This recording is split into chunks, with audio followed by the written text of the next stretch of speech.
Welcome back to the Only You podcast. This is your host, Lo Jackson, and today I'm going to be going over a wonderful read that I think you'll really enjoy, called The Jumping Frog by our author this month, Mark Twain. Mark Twain's a really interesting guy, and hopefully that all my audience members can agree that the intricacy in his detailed, oriented, putting vision to words to describe the most amazing and breathtaking and beautiful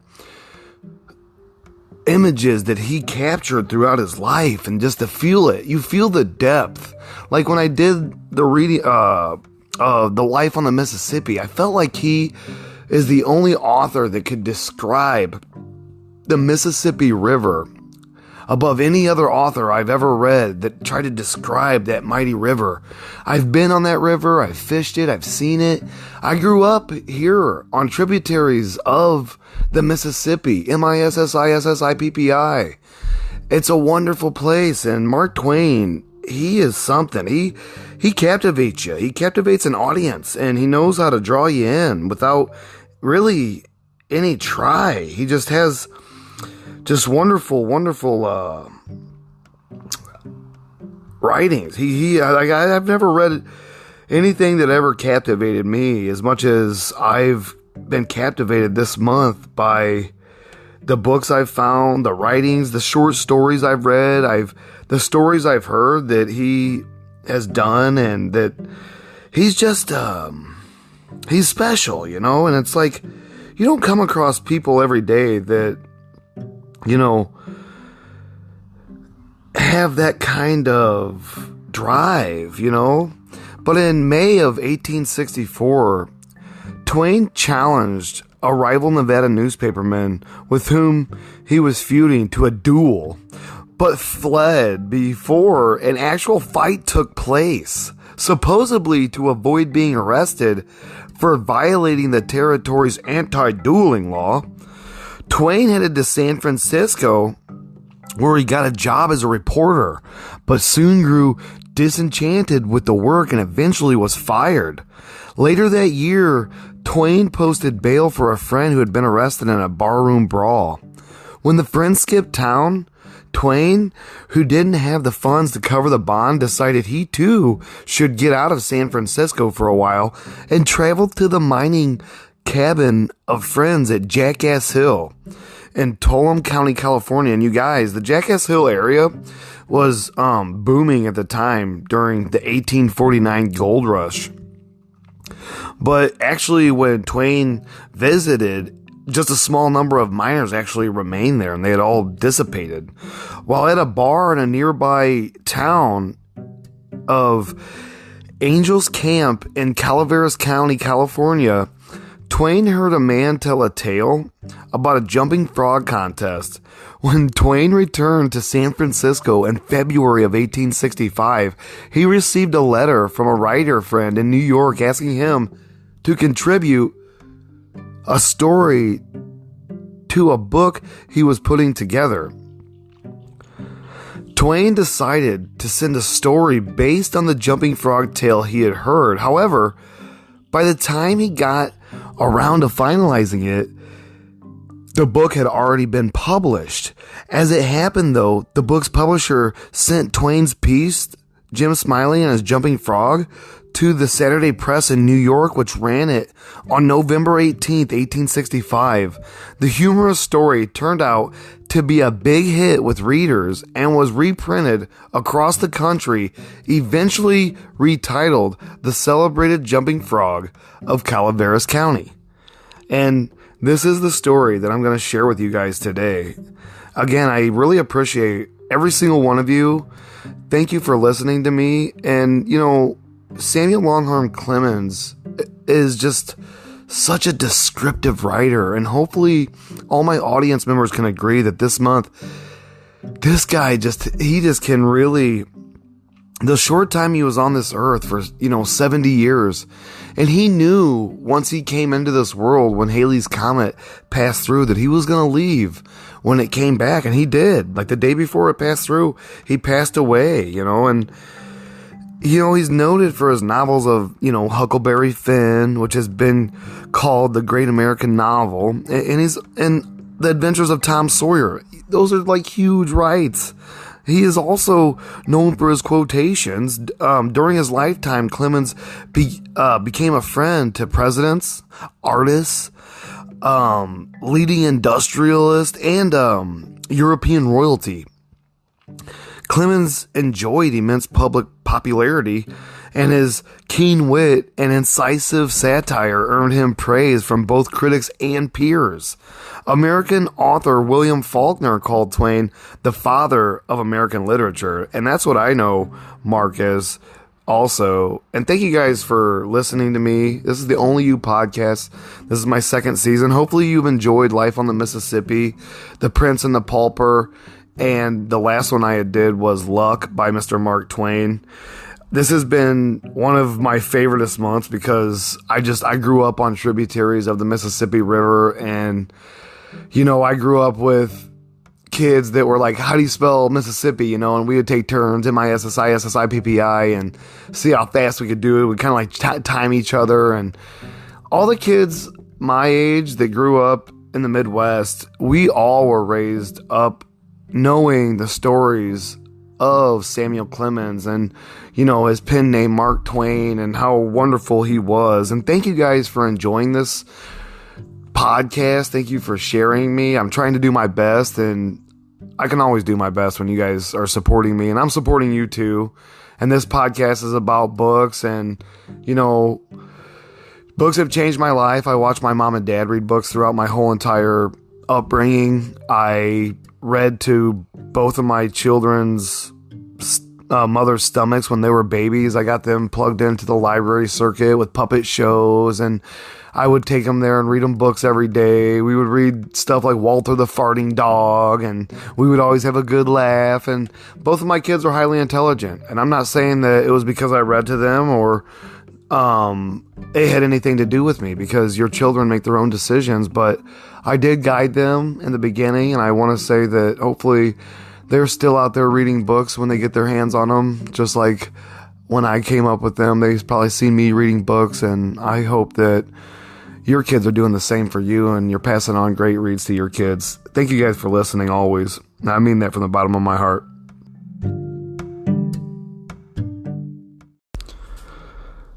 The Jumping Frog. Even a criminal is entitled to fair play.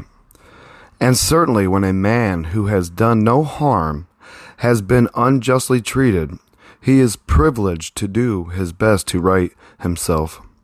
My attention has just been called to an article some 3 years old in a French magazine entitled Revue des Deux Mondes, Review of Some Two Worlds, wherein the writer treats of les humoristes américains, these humorist Americans. I am one of these humorist Americans dissected by him, and hence the compliment I am making. This gentleman's article is an able one. It is a very good article, and the writer says all manner of kind and complimentary things about me, with which I am sure I thank him with all my heart. But then why should he go and spoil all his praise by one unlucky experiment?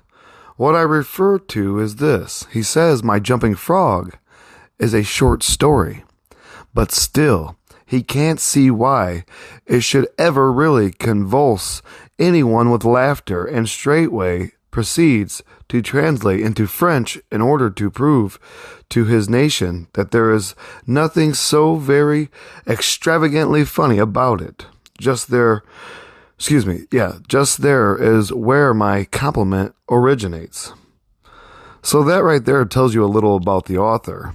And thank you for listening to the Only You podcasts. In compliance with the greatest of a friend of mine who wrote me from the East, I called on good-natured, galleries old Simon Wheeler and inquired after my friend's friend, Leonidas W. Smiley, as requested to do, I hereunto append the result. I have a lurking suspicion that Leonidas W. Smiley is a myth, that my friend never knew such a patronage, and that he only conjectured that if I asked old Wheeler about him, it would remind him of his infamous Jim Smiley, and he would go to work and bore me to death with some exasperating remnants of him, as long as tedious as it should be useless to me. If that was the design, it succeeded. I found Simon Wheeler dozing comfortably by the barroom stove of the dilapidated tavern in the decayed mining camp of Angels, and I noticed that he was fat and bald-headed and had an expression of winning gentleness and simplicity upon his tranquil countenance.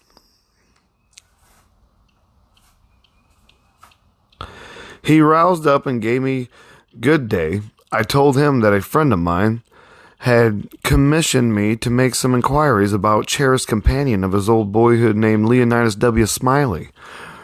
Reverend Leonidas W. Smiley, a young minister of the gospel who had heard, was at one time a resident of Angel's Camp.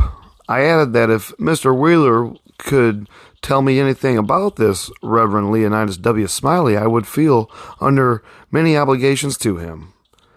Simon Wheeler backed me into a corner and blockaded me there with his chair, and then sat down and reeled off the monetarist narrative which follows this paragraph. He never smiled. He never frowned. He never changed his voice from the gentle flowing key to which he tuned his initial sentence. He never betrayed the slightest suspicion of enthusiasm, but all through the interminable narrative there ran a vein of impressive earnestness and sincerity, which showed me plainly that so far from his imagining that there was anything ridiculous or funny about his story, he regarded it as a really important matter and admired its two heroes as men of transcendent genius and fitness. I let him go on his own way and never interrupted him once. Reverend Leonidas W. Well, there was a feller here once by the name of Jim Smiley. In the winter of 49, or maybe it was the spring of 50, I don't recollect it exactly. So somehow, though, what makes me think it was one of the other is because I remember the big flame weren't finished when he come to the camp. But anyway, he was the curious man about always betting on anything that turned up you ever see. If he could get anybody to bet on the other side, and if he couldn't, he'd change sides. Anyway, that suited the other man would suit him. Anyway, just so he got a bet, he was satisfied. But still, he was lucky, uncommon lucky. He most always come out a winner. He was always ready and laying for a chance. There couldn't be no solitary thing mentioned, but the feller'd offer to bet on it and take a race side, you please. As I was just telling you, if there was a horse race, you'd find him flush, or you'd find him busted at the end of it. If there was a dog fight, he'd bet on it. If there was a cat fight, he'd bet on it. If there was a chicken fight, he'd bet on it. Why, if there was two birds sitting on a fence, he would bet you which way one would fly first. Or if there was a camp meeting, he'd be there regular to bet on Parson Walker, which he judged to be the best extorter about here. And so he was too a good man. If he even see a straddle bug start to go anyways, he would bet you how long it would take him to get to wherever he was going to, and if you took him up, he'd follow that straddle bug to Mexico, but that he would find out where he was bound for and how long he was on the road. Lots of boys here has seen that Smiley and can tell you about him. Why, it never made no difference to him. He'd bet on anything. The dangest feller, Parsons Walker's wife, laid very sick once for a good while. And it seemed as if they weren't going to save her. But one morning, he come in and Smiley up and asked him how she was. And he said she was considerably better. Thank the Lord for his infinite mercy. And coming on so smart that with the blessing of Providence, she'd get well yet. And Smiley, before he thought, says, well, I risk 2.5. She don't anyway.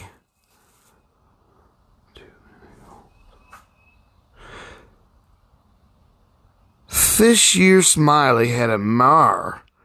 The boys called her the 15-minute nag. But that was only in fun, you know? Because of course she was faster than that. And he used to win money on that horse for all she was so slow and always had the asthma or the distemper or the consumption or something of that kind. They used to give her 200 or 300 yards to start and then pass her underway, but always at the fag end of the race. She'd get excited and desperate, like come cavorting and straddling up and scattering her legs around limber, sometimes in the air and sometimes out of one side among the fences and kicking up more dust and raising more racket, and her coughing and sneezing and blowing her nose. And I always fetch up at the stand just about a neckhead, as near as you could cipher it down. And he had a little small bull pup that took at him. You'd think he weren't worth a cent, but to sit around and look ornery and lay for a chance to steal something. But as soon as money was up and on him, he was a different dog. His underjaw began to stick out like the forecastle of a steamboat, and his teeth would uncover and shine like the furnaces. And a dog might tackle him and bullyrag him and bite him and throw him over his shoulder 2 or 3 times. And Andrew Jackson, which was the name of the pup, Andrew Jackson was never let on, but he was satisfied and hadn't expected nothing else. And the bets being doubled and doubled on the other side all the time till the money was all up. And then all of a sudden, he would grab that other dog just by the joint of his hind leg and freeze to it. Not chaw, you understand, but only just grip and hang on to the throat up the sponge. If it was a year, Smiley always come out winner on that pup till he harnessed a dog once that didn't have no hind legs because they'd been sawed off in a circular saw accident. And when the thing had gone along far enough and the money was all up and he come to make a snatch for his pet halt, he see in a minute how he'd been imposed on and how the other dog had him in the door, so to speak.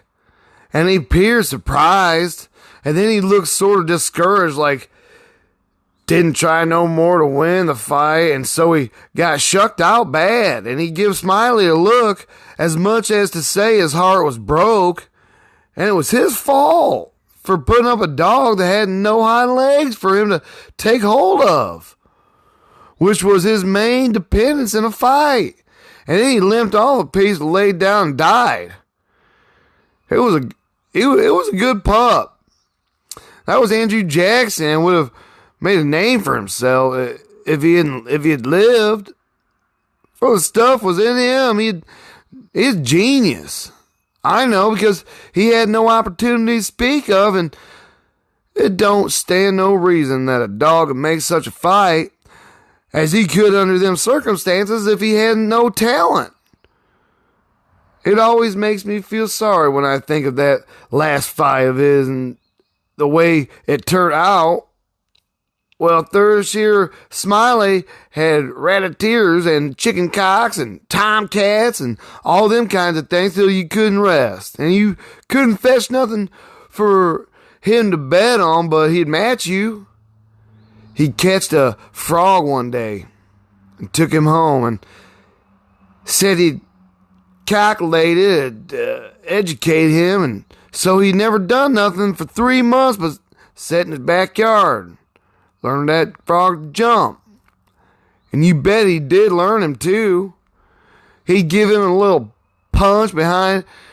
The next minute you'd see that frog whirling in the air like a donut.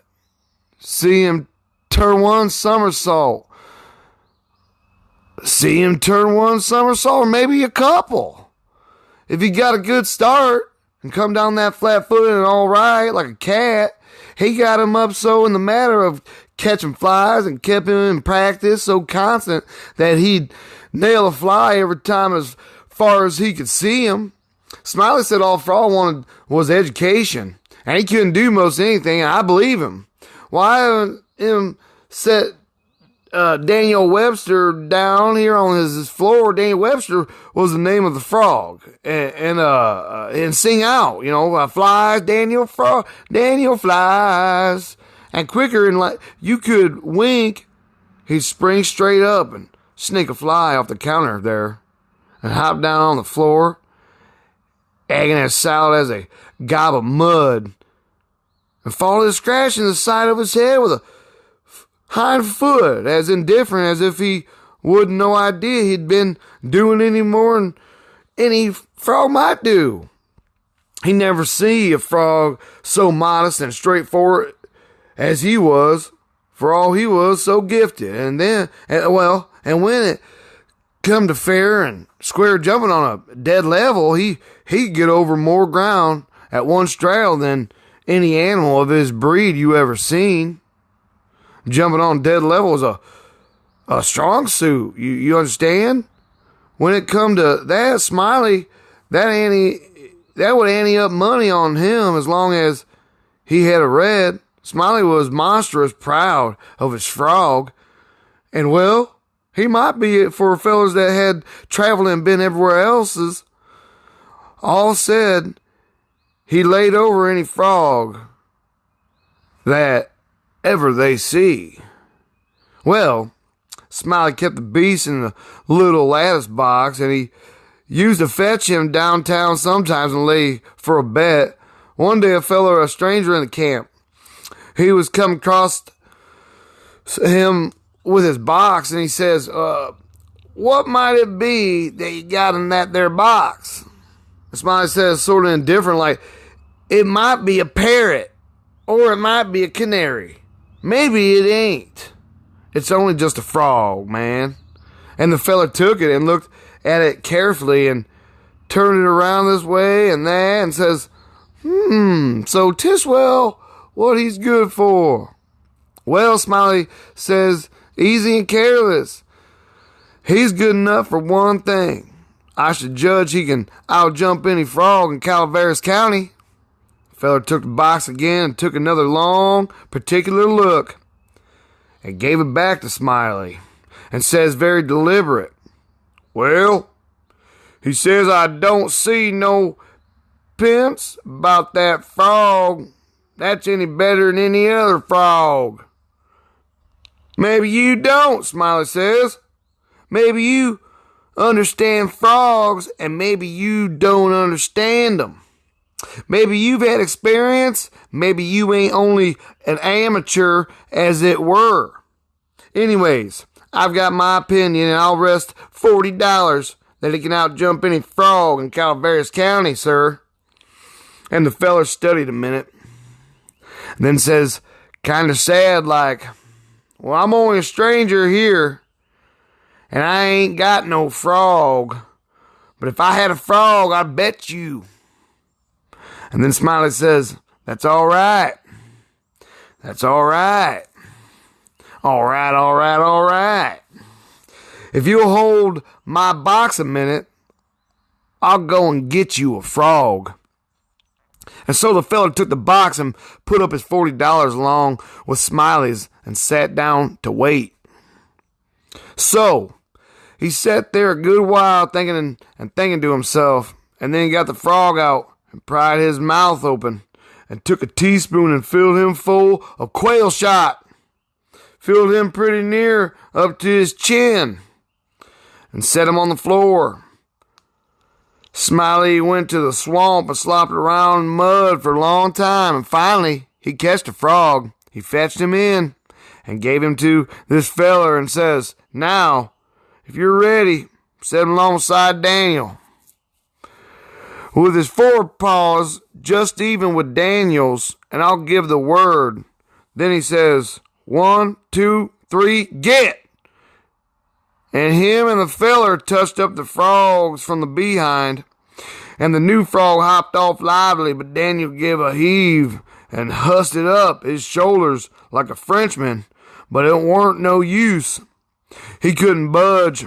He was planted as solid as a church, and he couldn't no more stir than if he was anchored out. Smiley was a good deal surprised, and he was disgusted too, but he didn't have no idea what the matters was, of course. The fellow took the money and started away, and when he was going out the door, whoa!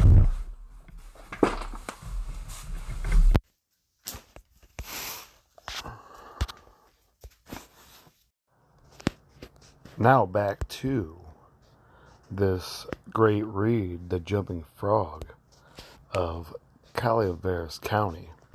Now, if you be ready, put up him all against Daniel, with there be 4 feet upon the same line, and I give the signal. Then he added, 1, 2, 3, advance.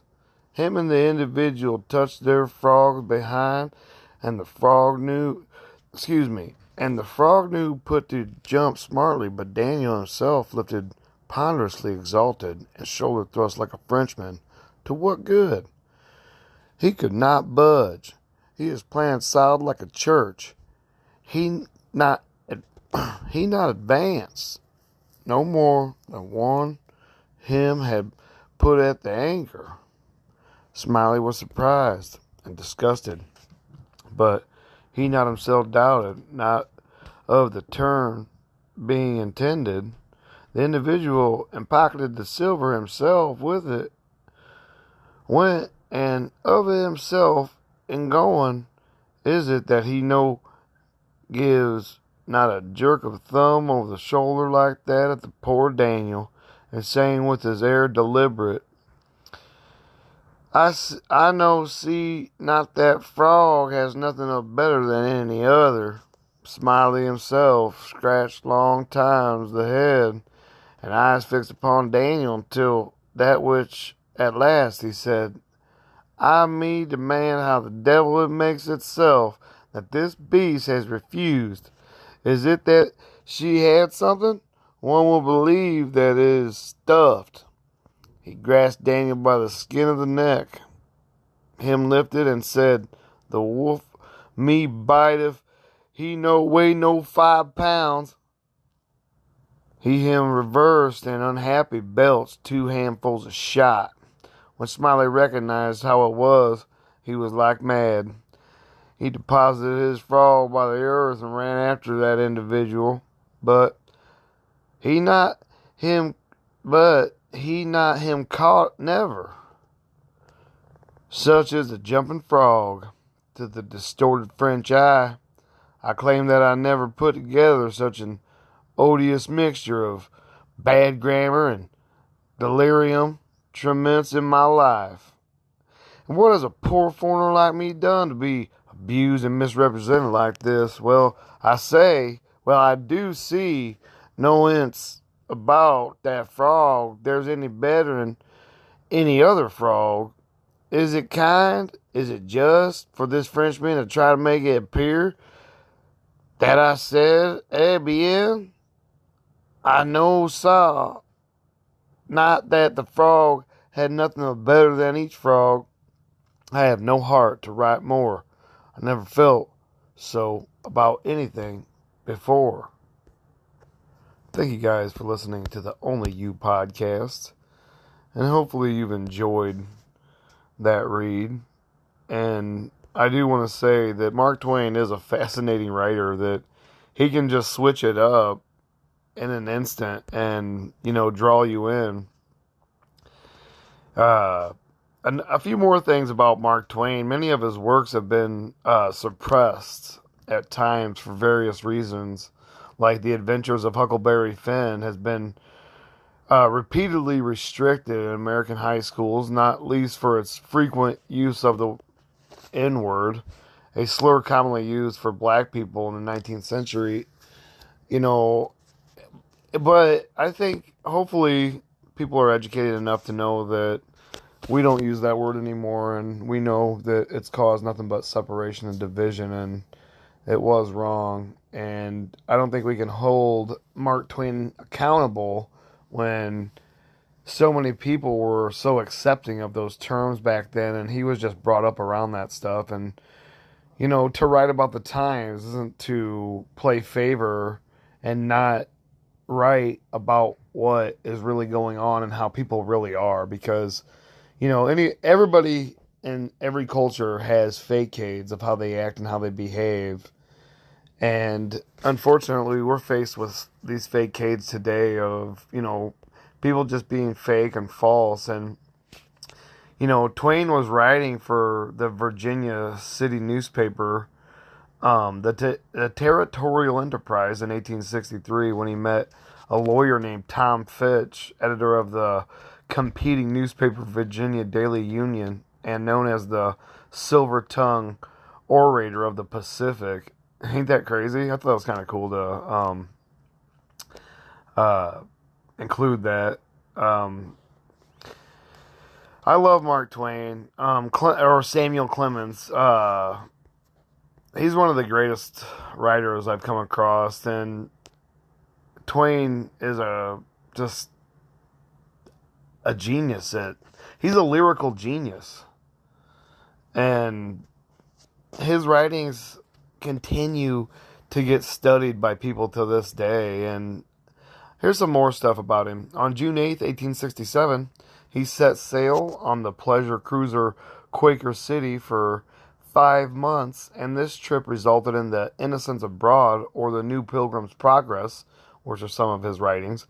In 1872, he published his second piece of travel literature, Roughing It, as an account of his journey from the Missouri to Nevada, his subsequent life in the American West, and his visit to Hawaii.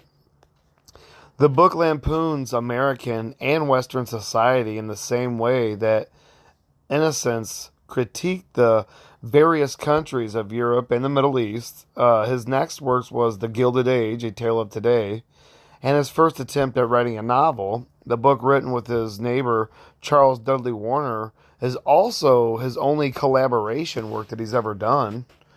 Twain's next work drew on his experience on the Mississippi, which I've read that one to you guys.